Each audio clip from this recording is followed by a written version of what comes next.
So a big question that is out there is, why is there no credible education in Web3 and crypto? What is going on? We have 4 big points that we're going to be breaking down, but before we do, we have a gift for you. A gift if you're trying to develop an online course or an e-learning program in less than 90 days to take what you know and educate the world. And in this gift, which is a free masterclass, which is linked below, you will learn just that. So let's jump into it. Why is there credible education in Web3 and crypto? Dylan, what's number 1, my friend? I think it boils down to what I was talking about earlier when it comes to learning about wallets and securing your private key. There's just a lot of information out there and it's really scary. Kind of like a lack of motivation.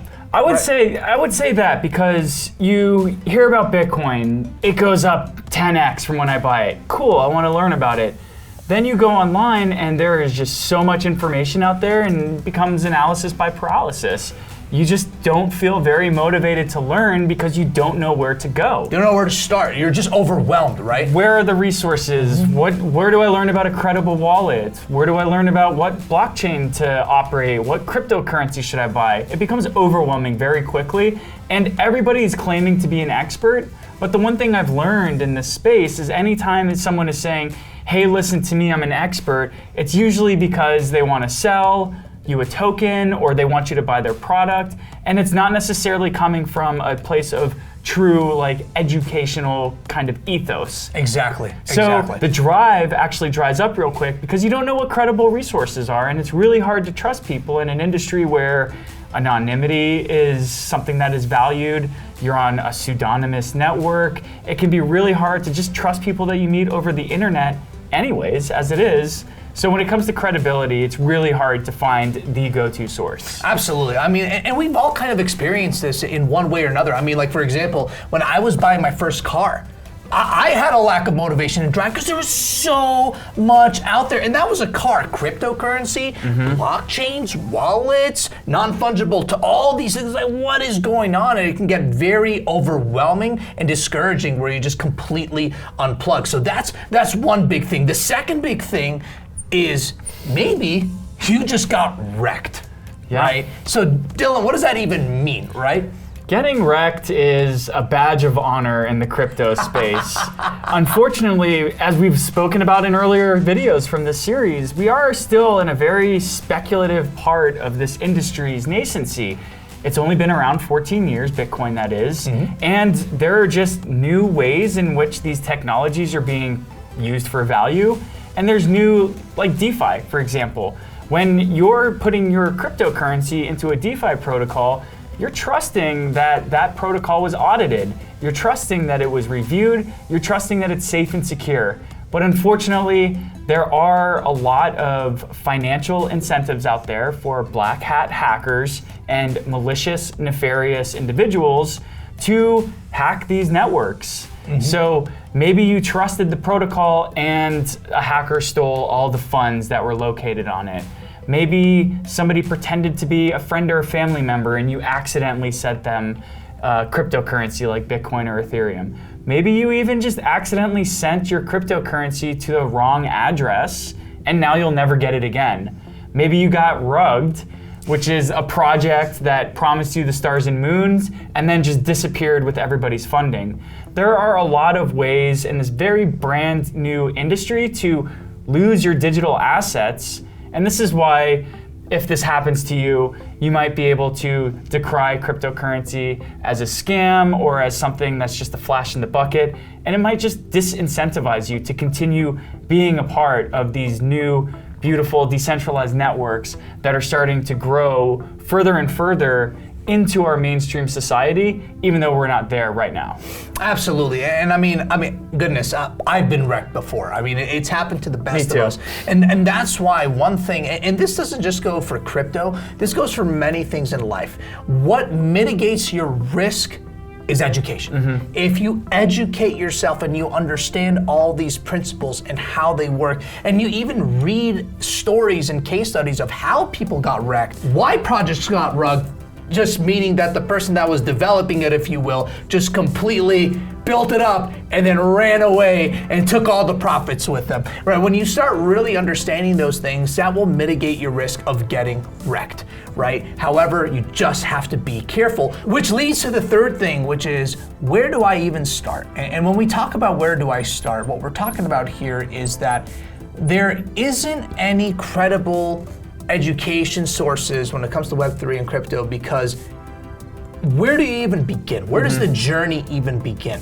right? So how do you educate somebody when there's no clear pathway on where you begin? Yeah, I mean, that's kind of like the chicken and the egg problem. Like, do you build it first and then they come, or do you educate them first and then you build it?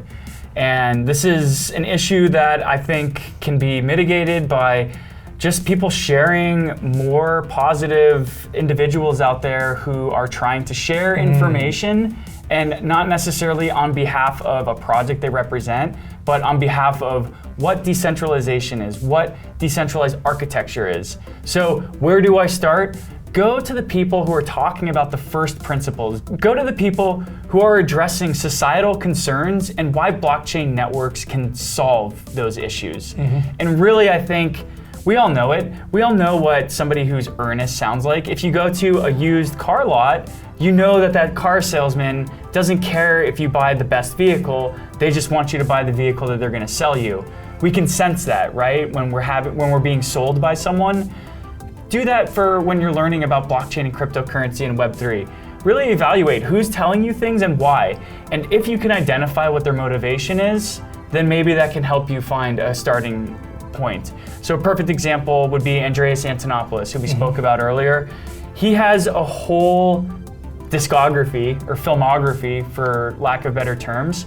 He has a whole 10-year career where all his videos and writing are just about sharing information about what Bitcoin is, what Ethereum is, without ever telling you, okay, now go buy Ethereum, now go buy Bitcoin. So that's where you start. You find the people who are providing information like that. I'm trying to remember the story. People love Andreas so much and appreciate him so much. Didn't he I mean, spend or use all of his Bitcoin or something, then the community came together and they all gave him some, or yeah, what was that? So in 2017, Bitcoin experienced its first mainstream media breakthrough. The price went to about $18,000.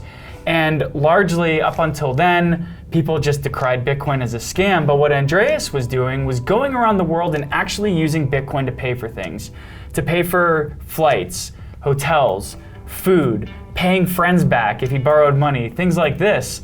And so in 2017, everybody was saying, oh, Andreas has to be a millionaire by now. And he actually came out and said, no, I actually have very little Bitcoin because the past 6 years I've been telling the world about it. I've been spending all of it.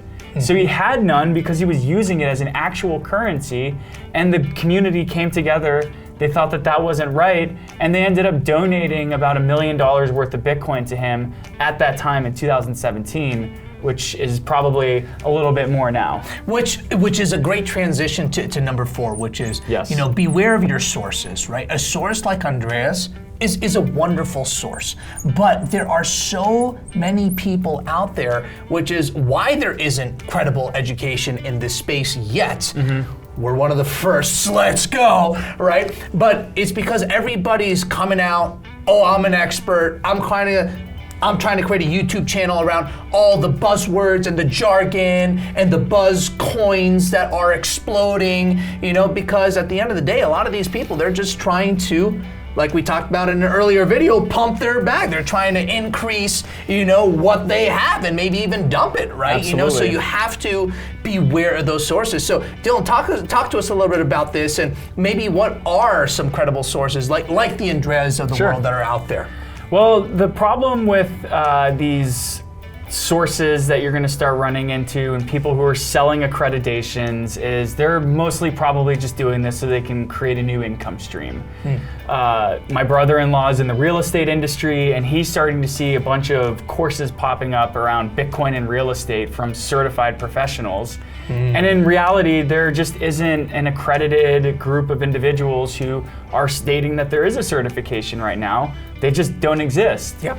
And largely. So where do you go to find good sources? Try to find what drives people. I like to say in the articles that I write about the Neo blockchain, in my little author bio, I tell everybody we cover our ecosystem in an objective, fact-based, non-sensational manner. That should be a clue that hopefully I'm a good source for you to get your information about this particular project. So as we expand beyond my little niche ecosystem, there are people that you do want to listen to. Andreas Antonopoulos. There are so many others out there. I don't want to necessarily shield them, but like, look at what people on social media are saying about these folks. Look at their followers, read their reviews. Do they sound like they were written by authentic individuals or not? So look at what people are saying, how they're saying it, and kind of go with your gut. Don't be sold, buy into a vision. And really, moving forward, there are a group of people who are trying to solve this accreditation issue. I used to work in the urban planning space, and our accreditation was AICP, the American Institute of Certified Planners. If you got your AICP alphabet soup after your name, that meant that you did X amount of hours of studying, X amount of hours of work, you researched X amount of topics, and there's a board of individuals that verify that you did indeed go through these practices so that people can assume you are a certified planner. Now, the group that's doing this in the crypto space is the Cryptocurrency Certification Consortium. It's a mouthful. They abbreviated it to C4 for short.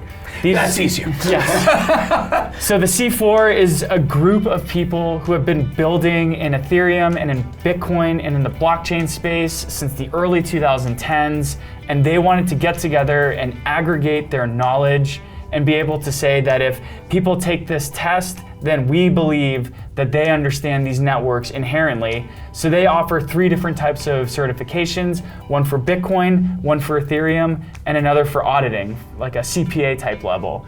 And so the effort and the ethos that this group of individuals have put into creating these tests and the way in which they generally want to bring cryptocurrency to the masses, that is an entity that I believe is a good group of individuals to get an accreditation from.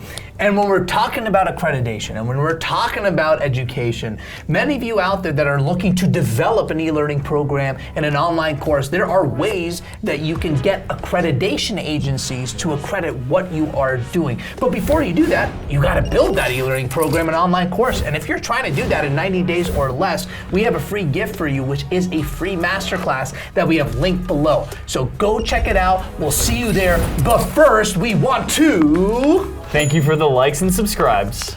Boom.